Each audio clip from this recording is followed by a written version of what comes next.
So, do you remember when everyone said that Galaxy's Edge would eventually abandon its really strict timeline and that just pigeonholing a land into one moment in time in the Star Wars saga would hurt it long term?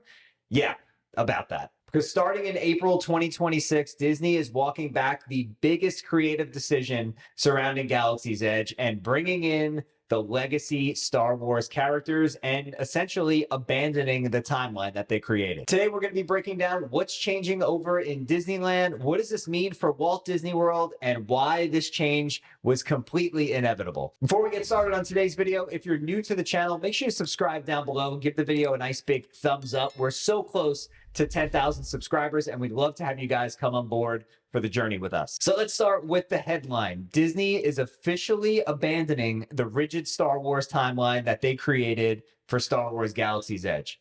From day one, Batuu was locked into a very specific window in time. It was after The Last Jedi and before The Rise of Skywalker. So that means no Darth Vader, no Luke Skywalker, no Han Solo, no Leia, essentially none of the characters that you grew up watching Star Wars and fell in love with.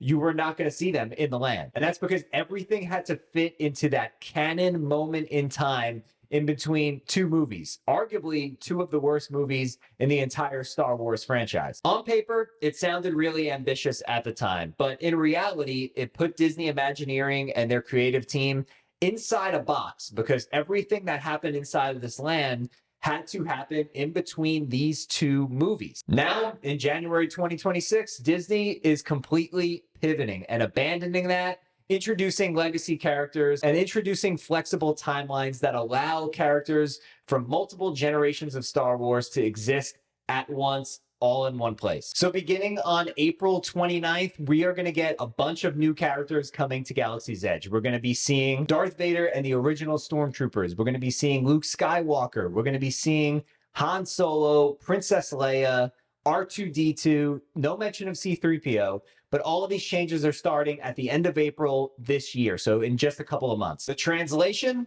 they're doing what everybody thought they were going to do 7 years ago when this first started. When they first announced Star Wars Galaxy's Edge, I was super excited for it. I'm a big Star Wars fan, and of course, I'm 34 years old. I grew up on the prequels, but the original Star Wars movies. The first 6 episodes of Star Wars is what made me fall in love with it in the first place. So just imagine you're a parent, you're taking your family on a vacation to Walt Disney World. They have this whole Star Wars land that you're going to be able to experience, but you're not going to be able to see any of the characters that you know and love. And you're going to be looking for Darth Vader. I mean, Darth Vader is not only the biggest character in Star Wars history, he is one of the biggest pop culture icons. Everyone knows who Darth Vader is, but when you go into Galaxy's Edge at Walt Disney World or at Disneyland, you're not going to see him because the story doesn't take place in the time period that Vader was alive. Spoiler alert if you haven't seen Return of the Jedi. Now, here's the thing. Galaxy's Edge is an incredible land. It was a massive undertaking.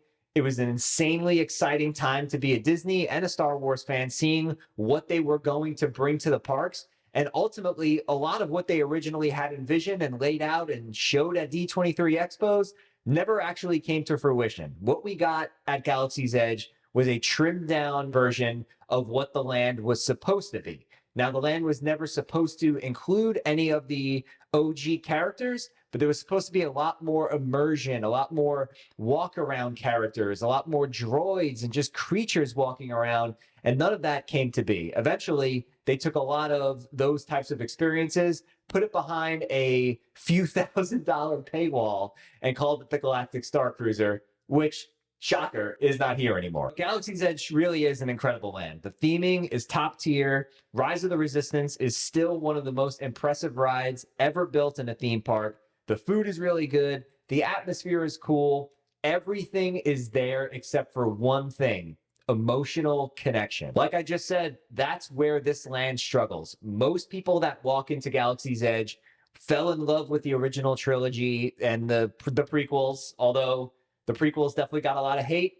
I love them. People are coming around to them a little bit more, but people grew up on specific Star Wars characters, and that's what made them fall in love with the franchise. So when you take that away from the only Star Wars land that exists in the world, fans are going to be a little disappointed when they don't get to experience any of that. All those connections you might have made with Luke and Leia and Anakin, Obi-Wan over the years, Disney said, forget about it. You don't need that. Here's some new characters from a sequel trilogy that didn't perform well overall, not necessarily at the box office, but in the minds of fans and definitely in the minds of real hardcore Star Wars fans.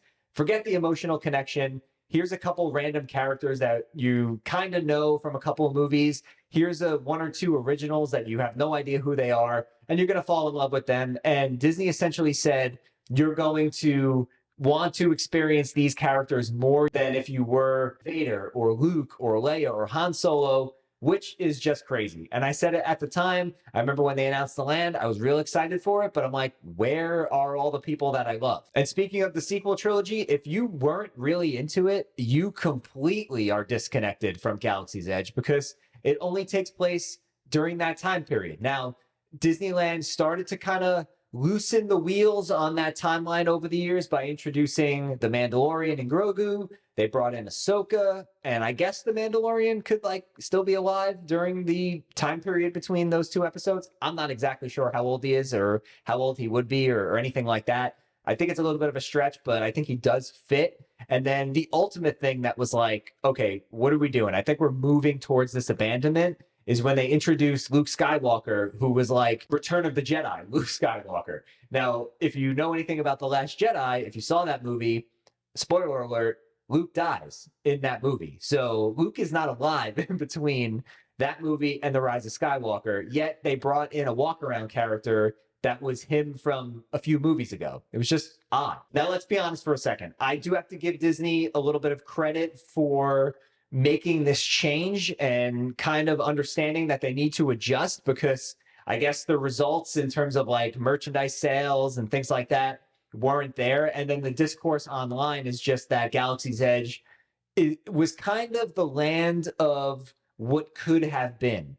And we ended up getting the land on both coasts, but it still felt like it was missing something. And people always talked about, oh, well, like, what if they brought the changes over? What if they did introduce the original characters, broke the timeline? What would the land really be? It took Disney 7 years, but we're finally finding out. Now, Rey will also still be in the land, but somebody who is not going to be there anymore, getting the boot, he's going to be moving over to the Visa cardholder meet and greet experience is Kylo Ren.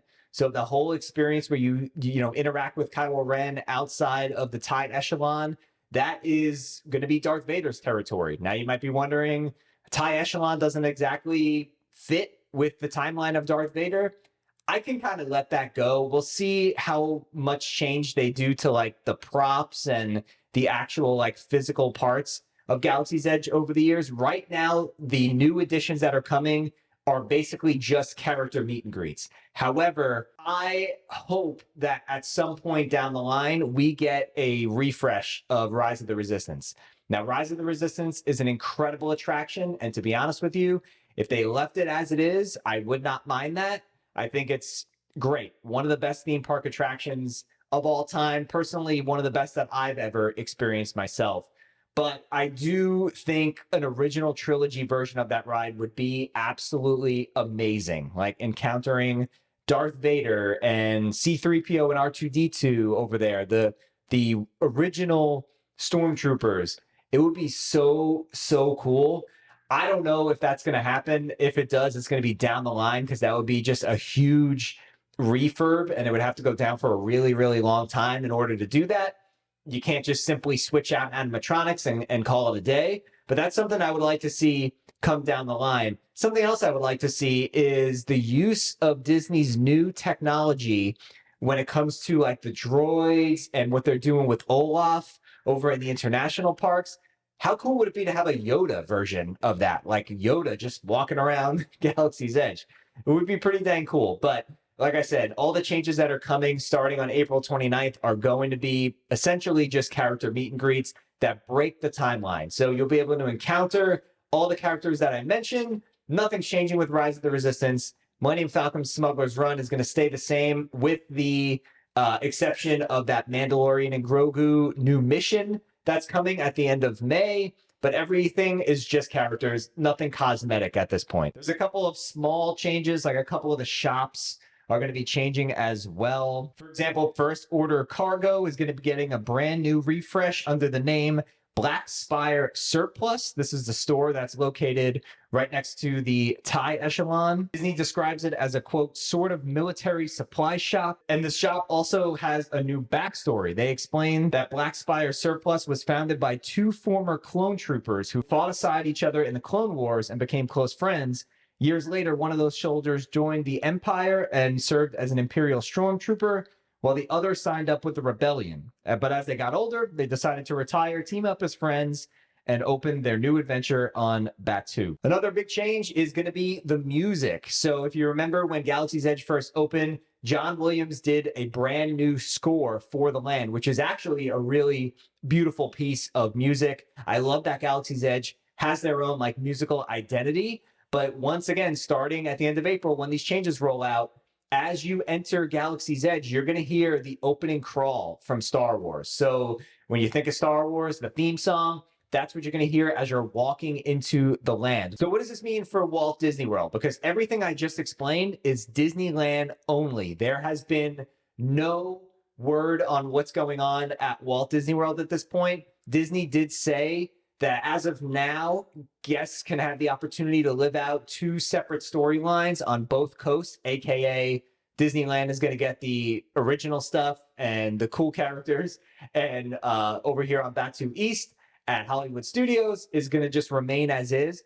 I don't see this being the case for very long. I think maybe we give this 1 to 2 years tops, and then we're going to be getting the same overlay, because the problems with Galaxy's Edge were not exclusive to Disneyland. The land is exactly the same in both parks, with the exception of like one small area over in Disneyland, but the land itself is the same. They have the same attractions, same restaurants, all that. So if it doesn't work in Disneyland, it doesn't work at Disney World. So I wouldn't go crazy in terms of being like, whoa, like, why haven't they announced anything for Walt Disney World yet? I think that's coming. I just think Disneyland is going to go first, and then Walt Disney World will follow. And that lines up with everything we've seen with Galaxy's Edge. All the new characters and the Mandalorian and all that stuff, that started at Disneyland, and then they would make their way over to Walt Disney World later. And I expect the same thing here. So let me know your thoughts down in the comments below. Are you excited about the changes to Galaxy's Edge? And what do you think is going to happen with Walt Disney World? Do you think they're going to kind of keep two different experiences on both coasts? Or do you think Walt Disney World is going to get the same treatment in just a little bit of time like I do? And as always, if you enjoyed this video and found it helpful, make sure you give it a big thumbs up. Like I mentioned in the beginning of the video, we're getting closer and closer to 10,000 subscribers. So if you're a new viewer, make sure you subscribe down below. Turn on notifications so you don't miss out on all of our videos to come in the future. And with that being said, we'll see you guys real soon.